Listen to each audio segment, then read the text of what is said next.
আমি আস্তে করে উঠে পারুলের রুমের সামনে গেলাম, দেখি পারুল চিত হয়ে ঘুমিয়ে আছে। আমি রুমে ঢুকে দরজা লক করে দিলাম, পারুলের খাটে বসলাম, তার শরীর প্রাণ ভরে দেখতে লাগলাম 8 বছর আগে আমি কত আনন্দ করেছি, কত কি করেছি। হঠাৎ পারুল জেগে গেল, ভয়ে কাঁপতে কাঁপতে উঠে বলল, সাজ্জাদ তুমি এখানে কেন? আমার রুমে কি করো? আমি বললাম, কেন তোমার রুমে আমি আসতে পারি না? কেন আসবি তুই? এখন আমার মেয়ের জামাই, তাতে কি? আমি তো তোর সাবেক প্রেমিক ও তার চাচাতো ভাই। তাড়াতাড়ি আমার রুম থেকে বাহির হলে আমি চিৎকার দিয়ে লাভ নাই। বর্ণনা ঘুমের ওষুধ খেয়ে ঘুমিয়ে আছে, আর তোর স্বামী তো ঢাকায় গেছে। তুই আর আমি ছাড়া এখানে কেউ নাই। প্লিজ সাজ্জাদ, আমি তোমার শাশুড়ি হই, এখন এমন পাগলামি করিস না। আমার ভালোবাসার কলিজার বন্ধুরা, তোমাদের জন্য আবারও আমি নিয়ে এলাম নতুন একটি ঘটনা। বিশ্বাস করুন, আজকের গল্পটি এতটাই আকর্ষণীয় যে শুরু থেকে শেষ পর্যন্ত শুনলে তোমাদের পানি চলে আসবে। তাহলে চলো বন্ধুরা, তোমাদের মূল্যবান সময় নষ্ট না করে ঘটনাটি শুরু করা যাক। আমার নাম সাজ্জাদ, মালয়েশিয়াতে থাকি। 8 বছর আগে বিদেশে চলে আসি। আসলে আমি বিদেশে আসতে চাইনি, কিন্তু জীবনে বড় একটা ধাক্কা খেয়ে অবশেষে চলে আসতে হলো। স্কুল জীবনে আমার চাচার বোন পারুলের সাথে আমার খুব ঘনিষ্ঠ সম্পর্ক হয়ে যায়। এক পর্যায়ে আমরা একে অপরকে ভালোবেসে ফেলি এবং শপথ করি যে আমরা অন্য কাউকে বিয়ে করব না। পারুলের সাথে আমার প্রায় 3 বছর প্রেমের সম্পর্ক। দীর্ঘ 3 বছর আমার আর পারুলের সম্পর্ক সুন্দরভাবে চলছিল। একদিন আমাদের পরিবারের সবাই আমাদের এই সম্পর্কের কথা জেনে যায়। আমার চাচার সাথে আমার বাবার সম্পর্ক ভালো ছিল না, এজন্য আমাদের দুই পরিবার আমাদের ভালোবাসা মেনে নেয়নি। আমি পারুলকে নিয়ে পালিয়ে যেতে চেয়েছি, কিন্তু পারুল পালাতে রাজি হয়নি। পারুলের বাবা তাকে তার নানার ইতে নিয়ে জোর করে এক প্রাইমারি স্কুল শিক্ষকের সাথে বিয়ে দিয়ে দেয়। পারুলও বিয়ে বসে যায়। বিয়ের 1 সপ্তাহ পর আমি জানতে পারি পারুলের বিয়ে হয়ে গেছে। আমি তো পাগল হয়ে গেলাম। আমি পারুলের নানার বাড়িতে গিয়ে হামলা করলাম। তারা আমাকে আটক করে পুলিশের হাতে দিয়ে দেয় এবং পুলিশকে অনেক টাকা দিয়ে আমার উপর নির্যাতন করতে বলে পুলিশ আমাকে ডাকাতির মামলা এবং সন্ত্রাসের মামলা দিয়ে জেলে ঢুকিয়ে দেয়। প্রায় 2 বছর পর আমি জেল থেকে বের হই। জেল থেকে বের হওয়ার পর বাবা আমাকে বিদেশে পাঠিয়ে দেয়। জেলে থাকা অবস্থায় শুনতে পাই পারুলের সুন্দর একটা মেয়ে হয় এছে। নিজের উপরে নিজের খুব অভিমান হলো, যার জন্য আমি জেলে আসলাম। সে তার স্বামী সন্তান নিয়ে সুখে আছে। প্রবাসে আসার পর আর দেশে যাওয়ার ইচ্ছে হলো না, কারণ যে হৃদয় একবার ভেঙে গেছে সেই ভাঙ্গা হৃদয় নিয়ে দেশে যেতে চাইনি। অবশেষে একসময় শুনলাম বাবা খুব অসুস্থ, তাই সিদ্ধান্ত নিলাম তাকে দেখার জন্য দেশে যাব। অবশেষে 8 বছর পর দেশে গেলাম। দেশে যাওয়ার পর পারুলের সাথে আমার দেখা হলো। আমি কখনো তার সাথে কথা বলার চেষ্টা করিনি। আমি একটা সময় তাকে জীবনের চেয়ে বেশি ভালোবাসতাম, কিন্তু এখন সবচেয়ে বেশি ঘৃণা করি। একদিন আমি লক্ষ্য করলাম বাড়িতে এক 2 বছরের একটা মেয়ে ছোট বাচ্চাদের সাথে খেলা করছে। আমি বাচ্চাদের জিজ্ঞেস করলাম, এই মেয়েটিকে? তারা বলেন পারুল ফুফুর মেয়ে। বর্ণনা আমাদের বাড়ি তথা তার নানুর বাসায় থেকে পড়ালেখা করে। আমি অবাক হয়ে গেলাম, এত ছোট একটা মেয়ের কি করে এগুলো বড় হলো। মেয়েটার দিকে যদিও আমি খারাপ দৃষ্টিতে তাকাতে পারিনি, কিন্তু তার জিনিসগুলো বারবার আমার চোখে ভাসতে লাগল। তবে মেয়েটির দেখতে অনেক সুন্দর ছিল, ঠিক পারুলের মতো। একদিন বর্ণনা বাচ্চাদের সাথে খেলা করতে করতে দৌড়ে এসে আমার সাথে ধাক্কা খেল, আমার বুকের সাথে বাড়ি খেল এক চল। আমার দেহে বিদ্যুৎ চমকে উঠল। বর্ণা লজ্জায় দৌড়ে চলে গেল। আমার মনে শয়তান উকি দিল। মনে মনে বললাম, তোর মা আমার সাথে বেইমানি করেছে, সেই বেইমানির ফল তোর মাধ্যমে শোধ করতে হবে। আমাদের 2টি ঘর ছিল, একটি ঘর রাস্তার পাশে, সেই ঘরে আমি একাই থাকতাম। বর্ণার নানা ঘরবাড়ির একদম শেষ মাথায় দেখলাম বর্ণনা আমার ঘরের পাশ দিয়ে কোথাও যাচ্ছে। আমি বললাম, বর্ণনা কই যাও? বর্ণনা বলল, মামা স্কুলে যাই। আমি বললাম, কোন ক্লাসে পড়ো? বর্ণনা বলল, এবার ক্লাস 7-এ। আমি বললাম, ঠিক আছে, এখন যা, পরে একসময় আসিস, তোর সাথে গল্প করব। বর্ণনা বলল, ঠিক আছে মামা, তাহলে যাই। এটা বলে সে চলে গেল। আমি এক দৃষ্টিতে বর্ণার দিকে তাকিয়ে থাকলাম। কিছুক্ষণ পর দেখলাম বর্ণনা চলে আসছে।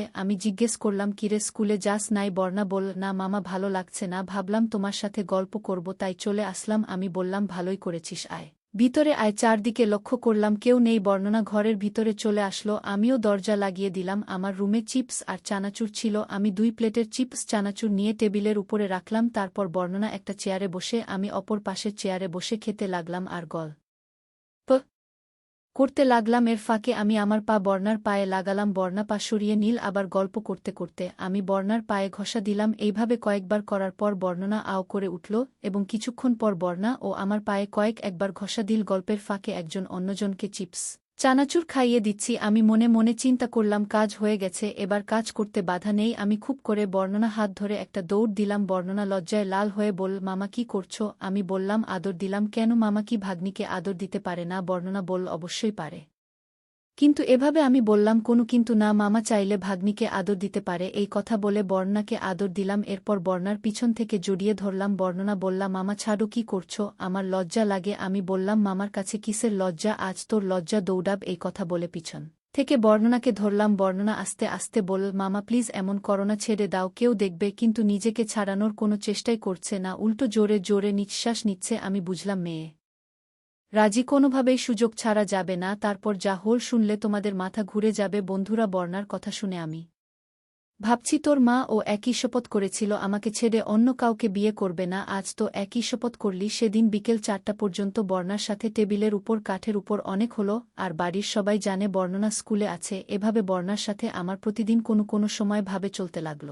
আমি বর্ণনাকে 3 মাস পর দূরে এক ফার্মেসিতে নিয়ে ওষুধ দিলাম। আমিও আর বিদেশে যাইনি, বাজারে একটা কাপড় কসমেটিকের দোকান দিয়ে ব্যবসা শুরু করছি। এইভাবে প্রায় 3 বছর আমি বর্ণাকে নিয়ে আনন্দে আছি। বর্ণার ম্যাট্রিক পরীক্ষার আগ থেকে ওর বিবাহের আলাপ চলছিল। ওর বাবা বলেছে পরীক্ষার শেষে তার বন্ধুর ছেলের সাথে বর্ণাকে কে বিয়ে দেবে। বর্ণনা আমাকে চাপ দিল তাকে চুরি করে বিয়ে করার জন্য। অবশেষে আমি চুরি করে বর্ণনাকে কোর্টে নিয়ে বিয়ে করলাম। বিয়ের পর আমি বর্ণনাকে সোরপত করেছি। আমি বলার আগ পর্যন্ত জেন দুনিয়ার কাউকে আমাদের বিয়ের কথা না জানে। বিয়ের পর বর্ণা ওষুধ খাওয়া বন্ধ করে দিল। ম্যাট্রিক পরীক্ষার মাঝেই জানতে পারি বর্ণা গর্ভবতী। পরীক্ষার পর যখন বর্ণার বাবা ছেলেপক্ষকে তাদের বাসায় দাওয়াত দিল এনগেজমেন্ট করার জন্য, অতঃপর বর্ণনা তার মাকে বলল সে বাবার পছন্দের ছেলেকে বিয়ে করতে পারবে না, কারণ সে 3 মাসের গর্ভবতী। সে একজনকে ভালোবেসে বিয়ে করেছে, কিন্তু আমার নাম বলে নাই। বর্ণার মা তার বাবাকে এই কথা বলে দিল। বাবা বর্ণার উপর চাপ সৃষ্টি করল আমার নাম জানার জন্য। আমি কি করি? বর্ণা বলল ওর পরিচয় পরে দিব, তবে ও ব্যবসায়ী, ওর কাপড় কসমেটিকের দোকান আছে। তোমরা কয়েক মাস অপেক্ষা করো। ওর ফ্যামিলিও আমাদের বিয়ের কথা জানে না। ও ফ্যামিলিকে রাজি করার পর আমি তোমাদের বলবো। বর্ণা যখন 6 মাসের অন্তঃসত্ত্বা, তখন আমি বর্ণাকে আমার পরিচয় দিতে বলি। বর্ণা তার বাবা মাকে আমার পরিচয় দেয়। পারুলের মাথায় তো আকাশ ভেঙে পড়ে।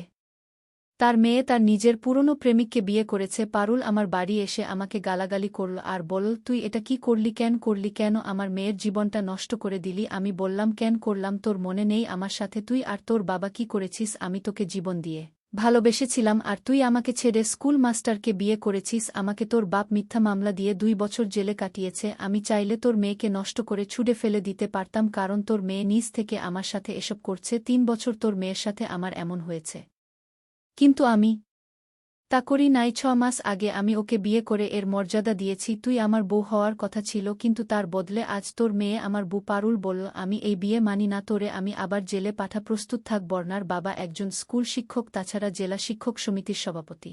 তাই তিনি চেয়েছেন যে কোনোভাবে এর সমাধান করা যায়, যাতে তার মানসম্মান দিক থেকে বর্ণার বাবা বড় আলেমদের কাছে গিয়ে ফতোয়া জানলেন বর্ণা আর আমার বিয়ে কি বৈধ কিনা। যেহেতু সে ভাগ্নি, সব আলেম বললেন উনি যেহেতু আমার আপন ভাগ্নি না চাচাতো ভাগ্নে, সেহেতু এই বিয়ে জায়েজ।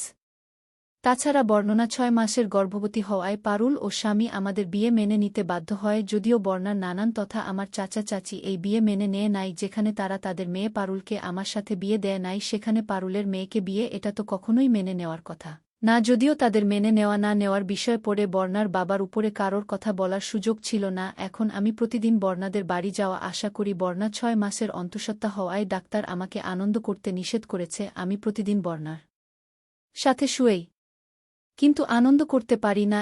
এক মহাযন্ত্রণা। কচি ভাগ্নির একসাথে শুয়ে আছে, অথচ আনন্দ করতে পারছি না। বর্ণার অনেক পেট ব্যথা করত, রাতে ঘুমাতে পারত না, তাই ডাক্তার পেট ব্যথার ওষুধের সাথে বর্ণাকে ঘুমের ওষুধও দিয়েছে। বর্ণা প্রতি রাতে একটা করে ঘুমের ওষুধ, তাই ঠিক করলাম উনি যখন ঘুমে থাকে তার মা পারুলকে একটু চেষ্টা করে দেখি শাশুড়ি হলে কি হবে। পারুল তো আমার সাবেক প্রেমিকা, কিন্তু বর্ণার বাবা সবসময় রাতে বাসায় থাকার কোনো সুযোগ পাচ্ছিলাম না। একদিন বর্ণার বাবা বলল তিনি আজ সন্ধ্যা লাস্ট বাসে শিক্ষক সমিতির এক সমাবেশে 3 দিনের